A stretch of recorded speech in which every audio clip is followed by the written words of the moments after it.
Assalamualaikum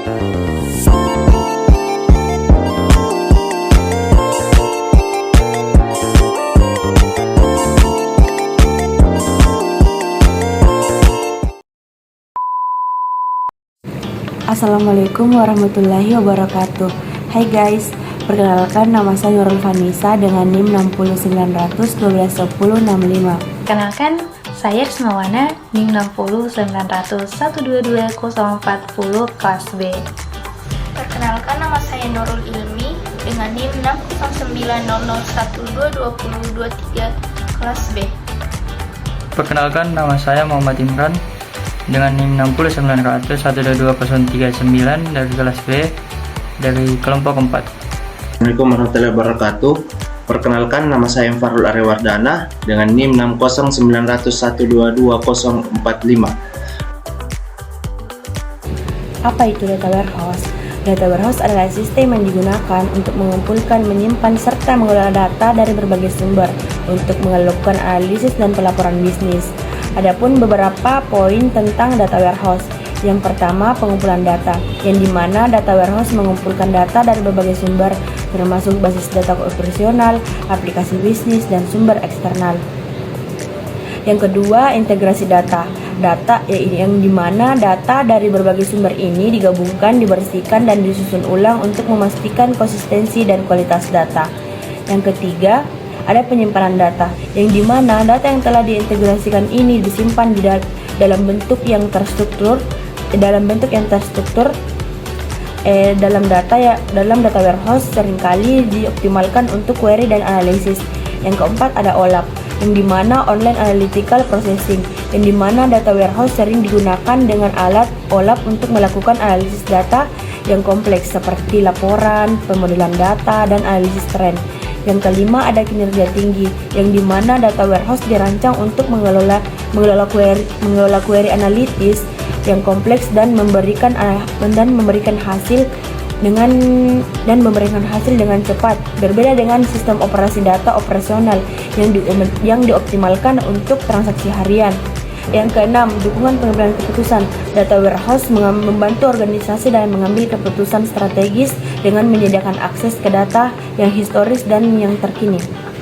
Yang ketujuh, arsitektur, yang dimana terdiri dari beberapa lapisan termasuk lapisan data sumber, lapisan data staging atau penyiapan, lapisan data warehouse, dan lapisan akses data. Yang kedelapan, ETL atau extract transform load, yang dimana proses ETL adalah inti dari data warehouse, data interaksi dari sumber diubah agar sesuai dengan kebutuhan analisis dan dimuat ke dalam data warehouse.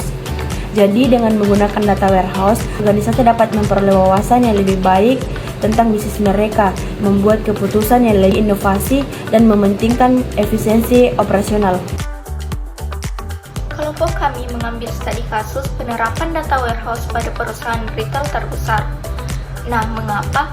Karena sebuah perusahaan retail terbesar di seluruh negeri ini ingin meningkatkan efisiensi operasional dan perilaku pelanggan. Nah, sebelum menggunakan data warehouse, perusahaan ini mengalami kesulitan dalam menganalisis data dari berbagai sumber seperti inventaris, umpan balik pelanggan, dan kampanye pemasaran. Ada beberapa tantangan yang dihadapi. Yang pertama yaitu fragmentasi data. Data yang tersebar di berbagai sistem yang berbeda seperti POS, ERP, ataupun CRM. Yang kedua yaitu kualitas data. Inkonsistensi dan kesalahan data yang dapat menghasilkan analisis yang kurang akurat. Yang ketiga yaitu kecepatan akses. Waktu yang dibutuhkan untuk menghasilkan laporan dan analisis data itu terlalu lama. Yang terakhir yaitu pengambilan keputusan. Kesulitan dalam mendapatkan wawasan yang tepat waktu untuk pengambilan keputusan yang strategis. Solusi dan hasilnya, yaitu di mana solusi, perusahaan memutuskan untuk mengimplementasikan data warehouse dengan tujuan mengintegrasikan semua data dari berbagai sumber ke dalam satu sistem yang terpusat, di mana langkah-langkah yang dapat diambil meliputi ada 4, yaitu yang pertama ETL, membangun proses ETL untuk mengekstrak dari data berbagai sumber, mentransformasikannya untuk memastikan konsistensi dan kebersihan, dan memuatnya ke dalam data warehouse. Yang kedua, integrasi data, menggabungkan data transaksi penjualan, data inventaris, data pelanggan, dan data kampanye pemasaran ke dalam satu platform. Yang ketiga, analisis OLAP. Menggunakan alat OLAP untuk memungkinkan analisis multidimensi seperti analisis tren penjualan, performa produk, dan efektivitas kampanye pemasaran. Dan terus yang ketiga, pelaporan dan dashboard. Membangun laporan dan dashboard yang mudah digunakan untuk manajer dan eksekutif, memberikan mereka wawasan real time tentang kinerja bisnis. Terus di mana hasilnya, yaitu yang pertama, efisiensi operasional, pengurangan waktu yang dibutuhkan untuk menghasilkan laporan dan analisis dari beberapa hari menjadi beberapa menit. Yang kedua, pengambilan keputusan yang lebih baik. Manajer dapat membuat keputusan yang lebih informasi berdasarkan data yang akurat dan real time. Yang ketiga, peningkatan penjualan. Analisis mendalam tentang perilaku pelanggan dan tren penjualan membantu dalam merancang kampanye pemasaran yang lebih efektif dan menargetkan produk yang tepat ke pelanggan yang tepat. Terus selanjutnya, manajemen inventaris yang lebih baik. Pemahaman yang lebih baik tentang pola permintaan pembantu dalam mengoptimalkan tingkat inventaris, mengurangi biaya penyimpanan dan kekurangan stok. Adapun contoh analisis, yang pertama adalah analisis segmentasi pelanggan. Dengan data warehouse, perusahaan dapat mengelompokkan pelanggan berdasarkan perilaku pembelian, lokasi geografis, dan preferensi produk, memungkinkan pemasaran yang lebih tepat sasaran. Yang kedua adalah analisis tren penjualan, di mana menyediakan wawasan tentang produk mana yang paling laku pada periode tertentu, membantu dalam perencanaan inventaris dan kampanye promosi. Yang terakhir adalah analisis efektivitas kampanye, mengukur dampak kampanye pemasaran terhadap penjualan dan ROI, memungkinkan perusahaan untuk menyesuaikan strategi pemasaran mereka secara efektif. Kesimpulan implementasi data warehouse adalah memberikan perusahaan retail ini alat yang kuat untuk mengintegrasikan dan menganalisis data dari berbagai sumber, menghasilkan wawasan yang berharga untuk meningkatkan efisiensi operasional, dan mendukung pengembalian keputusan yang lebih baik. Sebagai hasilnya, perusahaan dapat lebih responsif terhadap perubahan pasar dan kebutuhan pelanggan, meningkatkan kinerja keseluruhan bisnis mereka. Saya akan mendemonstrasikan proses ETL atau Extract Transform Load dalam Pentaho. Sebelum melakukan demonstrasi tersebut, saya akan menjelaskan sedikit tentang Pentaho. Jadi, Pentaho merupakan software business intelligence atau BI yang menyediakan data integrasi pelayanan OLAP, reporting, dashboarding, data mining, dan kemampuan ETL. Baiklah, untuk demonstrasinya, yang pertama kita harus membuat transformasi. Kemudian kita ke folder input.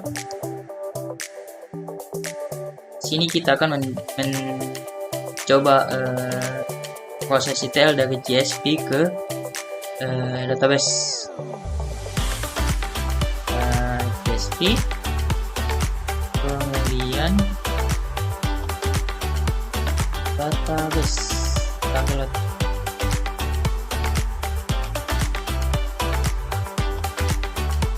Kita masuk di bagian GSP. Nah, di GSP sendiri, di bagian step GSP, sini kita akan memasukkan sebuah file yang berekstensi GSP. Kita tekan pause, kemudian memilih data GSP.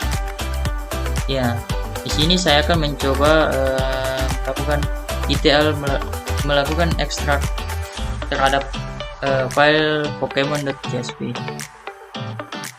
Oke, kita perhatikan delimiternya di sini, koma, kita ke file Pokemon.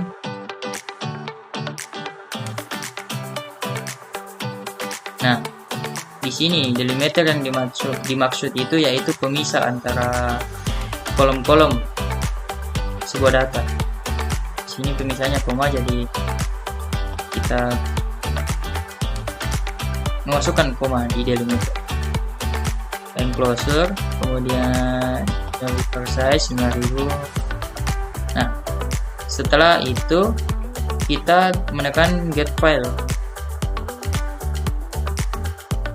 Nah, setelah menekan get file akan muncul file-file atau kolom-kolom di data CSV tersebut. Kemudian kita tekan preview untuk melihat datanya. Di sini kita telah melihatnya. Ada sekitar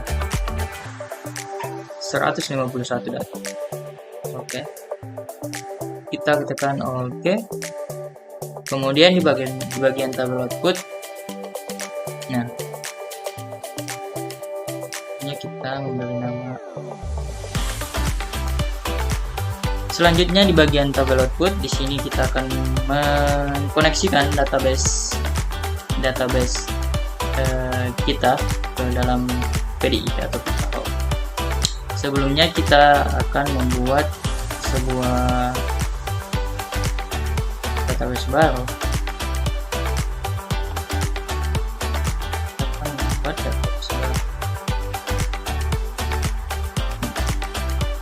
Kita buat db tugas besar.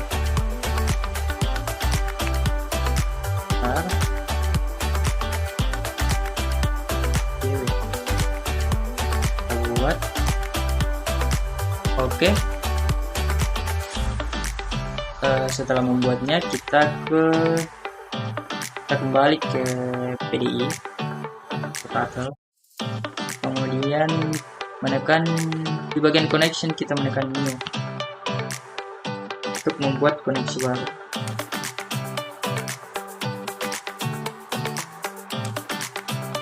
Oke, kita memilih connection type atau tipe koneksi kita.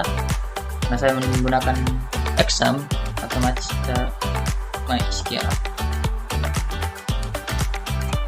Oke, di hostname kita menggunakan localhost, nama DB nya yang tadi, tugas besar dulu.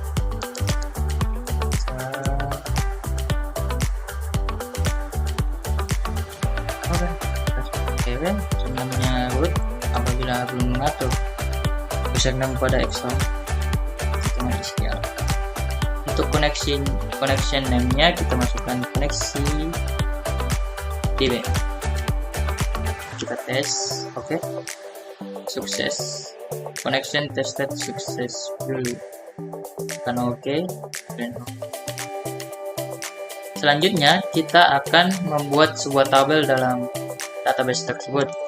Di sini kita boleh membuatnya seperti tabel output. Kita checklistkan ke tabel. Kemudian kita tekan SQL untuk create atau membuat tabelnya dalam database tersebut. Dia execute, tekan OK dan close. Dan kita tekan. Nah, setelah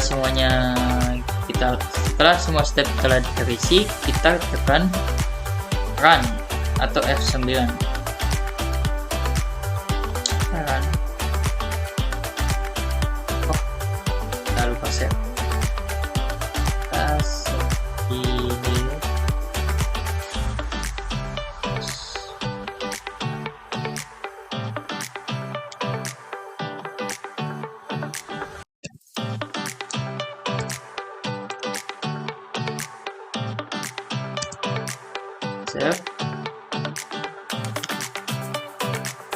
Nah, bila hasilnya hijau atau centang, maka transformasi berhasil. Kita bisa melakukan preview data di sini. Kita bisa melihat data yang telah kita salin dari CSV ke database. Nah, untuk memastikan data tersebut masuk di database, kita bisa cek di database kita. Nah, sini. Nah, bila datanya sudah tersalin ke database, maka transformasinya berhasil. Sini semua data pada Pokemon telah dipindahkan. Kita bisa menggunakannya untuk database data.